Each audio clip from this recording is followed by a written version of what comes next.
Hello hello hello. कैसे हो चीतो? हमेशा तुम ही जीतो। मैं देवेश भारद्वाज, आपका फिजिक्स केमिस्ट्री बायोलॉजी के कोच, क्लास 9 का क्लास आज लेने जा रहा हूँ। टॉपिक मोशन, जैसा कि हम चला रहे थे, मोशन को ही आगे हम बढ़ाएंगे आज के डेट में। और उम्मीद करता हूँ कि आप वीडियो से सीख रहे होंगे, राइट? सीख सीख के मतलब आप पेन पेपर लेकर के और अच्छे से लिख लिख के नोट्स एंड बुलेट पॉइंट्स बना रहे होंगे, सो दैट कि आपको आने वाले समय में कभी कोई परेशानी चैप्टर रिलेटेड ना हो। तो चलिए शुरू करते हैं। जैसा हम जानते हैं आज फॉर्मूला स्पीड का पढ़ने जा रहे हैं हम लोग, राइट?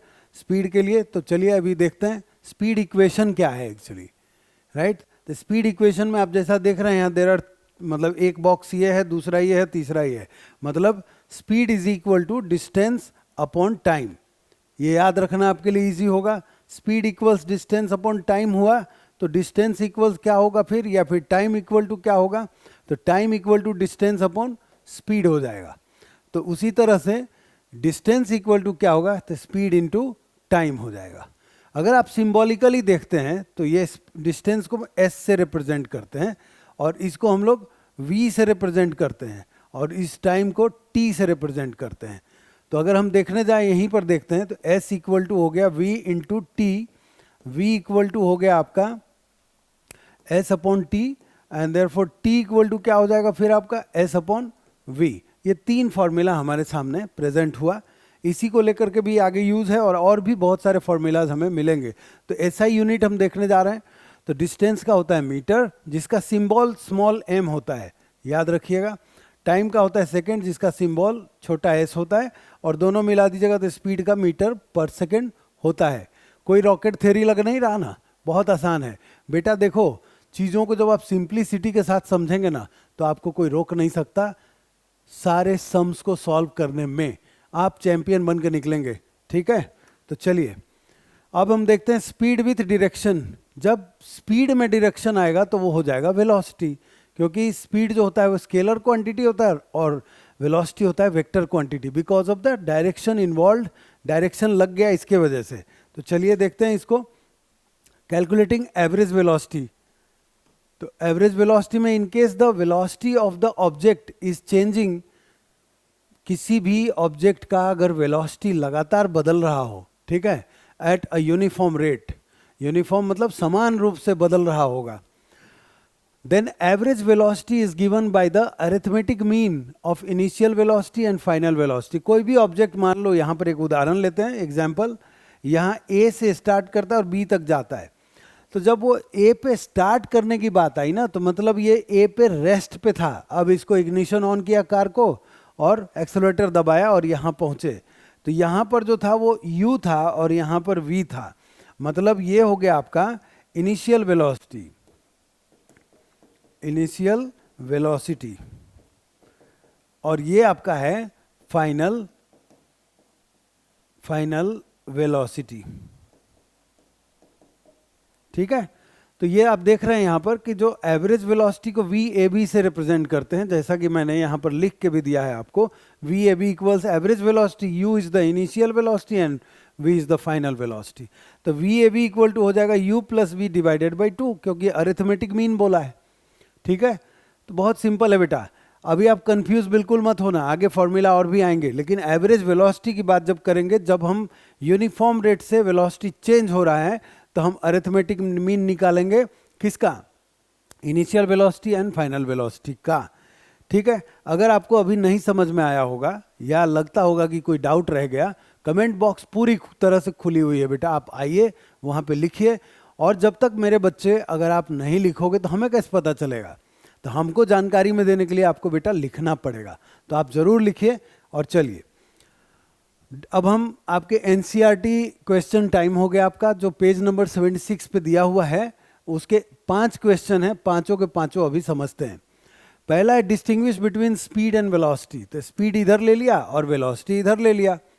तो जैसा कि आप देख रहे हैं कि ये स्केलर क्वांटिटी है और ये वेक्टर क्वांटिटी है। यहाँ पर बोलता है rate at which distance is covered, speed हो गया, और यहाँ पर rate at which position changes in a specific direction, तो वो वेलोसिटी हो गया। स्पीड का होता है फॉर्मूला डिस्टेंस अपॉन टाइम और इसका होता है डिस्प्लेसमेंट अपॉन टाइम। बोलता है ये जीरो कभी नहीं होगा, जब ऑब्जेक्ट मोशन में है, अगर रेस्ट पे है तो स्पीड होगा ही नहीं ना, ठीक है। तो यहाँ पर ये कभी जीरो नहीं होगा, लेकिन ये पॉजिटिव हो सकता है, जीरो हो सकता है, या फिर नेगेटिव हो सकता है, क्योंकि डायरेक्शन इन्वॉल्व है, ठीक है। It does not change with direction और it changes if direction changes. तो इस तरह से आप समझ गए। अगर आपको इसमें कोई डाउट है तो आप पूछो, वैसे आप इसको अच्छी तरीके पॉज करके या फिर स्क्रीनशॉट लेके पढ़ लीजिएगा। अब यहाँ पर बात करता हूँ, अंडर व्हाट कंडीशन या conditions is the magnitude of average velocity of an object equal to its average speed. तो इसका आंसर है मेरे बेटे, when a body move along a straight line, ठीक है। तो when a body move along a straight line, linear motion बोलते हैं, the magnitude of average of an object is equal to its average speed. तो ये जब straight line पे होगा जब ही होगा, जैसे डिस्टेंस डिस्प्लेसमेंट में था ना, कि जब स्ट्रेट लाइन में एक जगह से उठ के दूसरे जगह पहुंचता है ऑब्जेक्ट बिना डायरेक्शन चेंज किए हुए, तो उस केस में जो डिस्टेंस होता है वो डिस्प्लेसमेंट जो होता है वो उसका मैग्नीट्यूड डिस्टेंस होता है। मैंने लास्ट वीडियो में बता रखा है, आपको अगर डाउट हो तो जरूर जाके फिर से देख लीजिए। थर्ड क्वेश्चन है, what does the odometer of an automobile measure. क्या मेजर करता है ये? तो ये टोटल डिस्टेंस बताता है आपको, ठीक है। ओडोमीटर हर एक गाड़ियों में आप देख सकते हैं लगा होता है और वो वही बताता है, ठीक है। अब नेक्स्ट है fourth question, what does the path of an object look like when it is in uniform motion. तो देखिए, when an object is in uniform motion it moves at a constant speed in a straight line. अब constant होगा तो कैसा graph बनेगा उसका? So the path of the object looks like a straight line. Uniform motion means equal distances covered in equal intervals of time. No speeding up or slowing down and no turning. मतलब कोई direction change नहीं होता, speed नहीं बढ़ाते आप, सब कुछ। तो इसका अगर ग्राफ देखोगे ना तो ग्राफ कुछ इस तरह से आपको दिखाई देगा। It will look like this, straight line, ठीक है।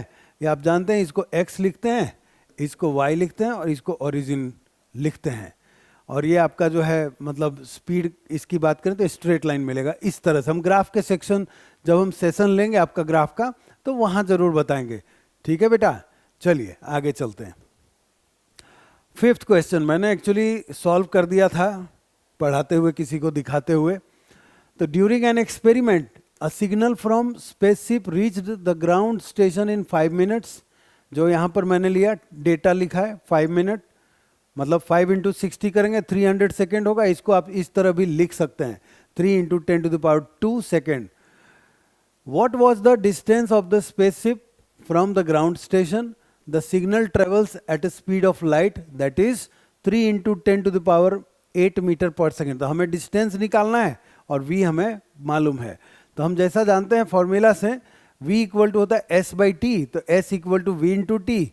इसको आप करिए, इसमें डेटा पुट कीजिए, 3 इंटू 10⁸ इंटू 3 इंटू 10⁻² करेंगे तो you will get 9 into 10⁻10 metre. ये आपका आंसर है। अभी मेरे बच्चे अगर कोई तरह का डाउट होता है, फिर से बोल रहा हूँ मेरा बेटा, कि अगर आपको कोई डाउट लगता है ना बेटा, तो आप हमेशा कमेंट पे लिखिए, मैं आपको स्पेशल वीडियो बना के दूंगा, दैट इज़ फॉर श्योर। आप मान लीजिए इस चीज़ को, ठीक है। इसके साथ हमारा आज का वीडियो ख़त्म होता है। Thank you very much.